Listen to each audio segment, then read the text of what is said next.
Light ഹൗസിൻ്റെ പുതിയ എപ്പിസോഡിലേക്ക് ഏവർക്കും സ്വാഗതം. നിസ്സാര കാര്യങ്ങൾക്ക് പോലും പൊട്ടിത്തെറിക്കുന്ന ഒരു സന്യാസി ആശ്രമത്തിലുണ്ടായിരുന്നു. എന്തിനും എപ്പോഴും അദ്ദേഹത്തിന് ദേഷ്യം വരും. കോപം വന്നാൽ പിന്നെ നിയന്ത്രണമില്ലാത്ത സംസാരവും പെരുമാറ്റവും വഴി എല്ലാവരെയും വേദനിപ്പിക്കും. ഇദ്ദേഹം കാരണം ആശ്രമത്തിൽ ഒരിക്കലും സ്വസ്ഥത കിട്ടാറില്ല. തൻ്റെ ബലഹീനതയെക്കുറിച്ച് സന്യാസിക്കും നല്ല തിരിച്ചറിവുണ്ടായിരുന്നു.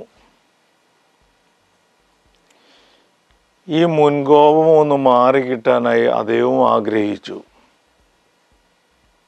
പക്ഷെ ഒരു മാറ്റവുമില്ല.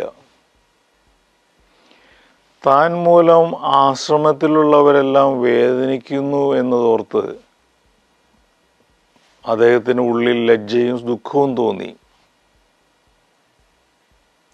പക്ഷെ പുറമേ തൻ്റെ നിലപാടുകളെ അദ്ദേഹം ന്യായീകരിക്കുകയും ചെയ്യും. ഇതൊക്കെ കണ്ടാൽ ആരാണ് പ്രതികരിക്കാതിരിക്കുക? അദ്ദേഹം ചോദിക്കും. ആശ്രമാംഗങ്ങളുടെ പെരുമാറ്റങ്ങളുടെ ശരികേടുകൊണ്ടാണ്, സഹികെട്ടാണ് താൻ കോപിക്കുന്നതെന്നാണ് അദ്ദേഹം പലപ്പോഴും പറഞ്ഞിരുന്നത്. പക്ഷെ കാലം കഴിയും തോറും തൻ്റെ കോപം അദ്ദേഹത്തിന് സഹിക്കാൻ കഴിയാത്ത അപമാനമായി മാറി. ഒടുവിൽ അദ്ദേഹം ഒരു തീരുമാനമെടുത്തു.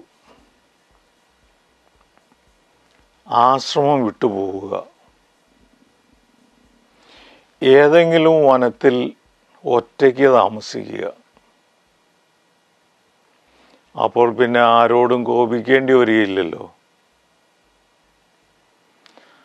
അങ്ങനെ അദ്ദേഹം വനത്തിൽ ഒരു ഗുഹയിൽ ഒറ്റയ്ക്ക് താമസിക്കാൻ ആരംഭിച്ചു.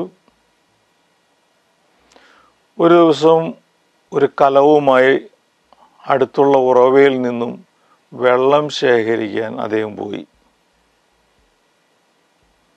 വെള്ളം നിറച്ച കലവും അദ്ദേഹം നിലത്തെടുത്തു വെച്ചു. പക്ഷെ പെട്ടെന്ന് അത് ചരിഞ്ഞ് വെള്ളം മുഴുവൻ പുറത്തുപോയി. അയാൾ വീണ്ടും കലത്തിൽ വെള്ളം നിറച്ച് കരയിലെടുത്തു വെച്ചു.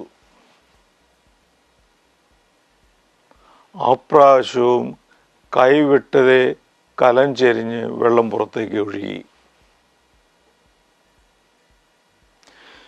ദേഷ്യം കൊണ്ട് ജ്വലിച്ച അയാൾ കോപത്തോടെ കലമെടുത്ത് ഒരേറ്.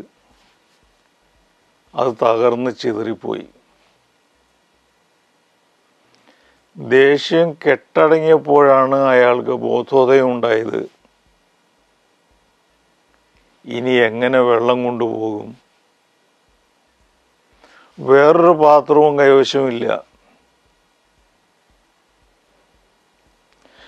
ആലോചനാമഗ്നനായ അയാൾ സ്വയം പറഞ്ഞു,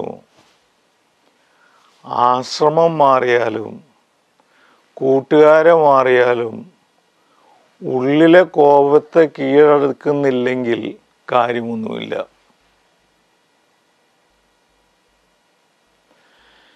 ക്ഷമയില്ലാത്ത പെരുമാറ്റവും ആന്തരികമായ ബലഹീനതയുടെ അടയാളമായി നാം തിരിച്ചറിയണം. കോപം വഴി മറ്റുള്ളവരെ നിയന്ത്രിക്കാനും കീഴടക്കാനും ശ്രമിക്കുന്നവർ അവരുടെ ആത്മവിശ്വാസമില്ലായ്മയാണ് പ്രകടമാക്കുന്നത്.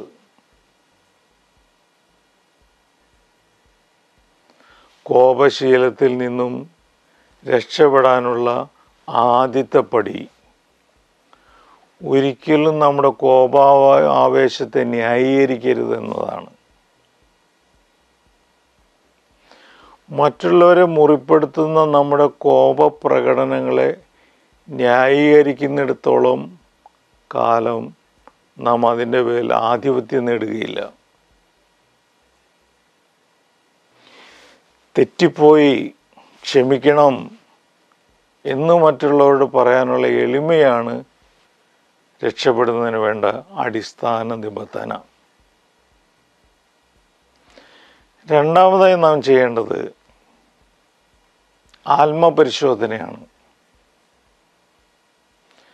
നമ്മുടെ ഉള്ളിൽ ക്ഷമിക്കാൻ കഴിയാതെ കിടക്കുന്ന വെറുപ്പുകൾ നമ്മളെ തളർത്തരുത്.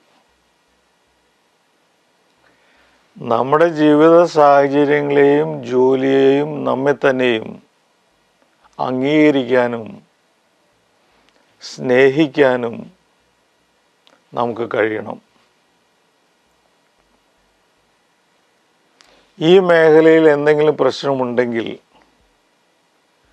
അതെല്ലാം ആത്മപരിശോധനയിലൂടെ തിരിച്ചറിയാൻ ശ്രമിച്ചാലേ കോപത്തെ മെരുക്കാൻ സാധിക്കൂ.